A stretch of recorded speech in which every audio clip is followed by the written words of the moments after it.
Hi, today I will present Toast, the leading all-in-one restaurant tech platform serving 164,000 plus restaurants location and 50% of US restaurants market. On November 3rd, 2025, Toast announced a multi-year global strategic partnership with Uber.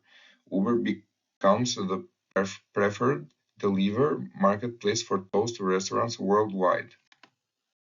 The problem: restaurants juggle too many tools: Toast for POS, Uber Eats for delivery, Google for ads, plus separate marketing tools.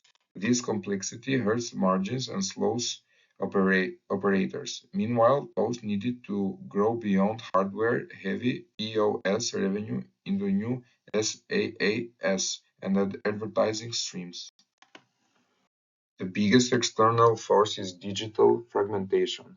Those strengths are huge: 164,000 restaurants location, 15% US market share, and all-in-one platform. Its weaknesses are premium hardware costs, US-centric footprint, and dependence on the restaurant's cycle. The opportunities are massive. The Uber partnership unlocks delivery and advertising revenue, plus international expansions.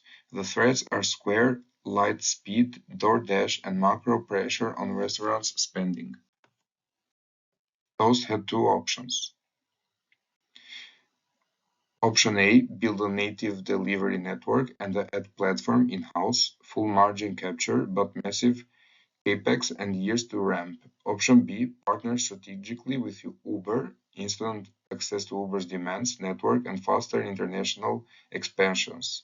Toast choose option B. The multi-year deal makes Uber the preferred global delivery partner, while Toast merchants can now run Uber Eats promotions and ads directly from the Toast dashboard.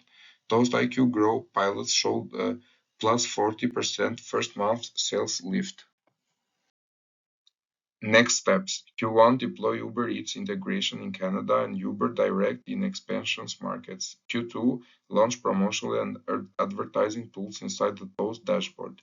Q3 and Q4 bundle Toast IQ Grow with Uber Demand to close enterprise restaurants. The lesson: sometimes the smartest sales move is partnering with a giant and not competing with them. Thank you.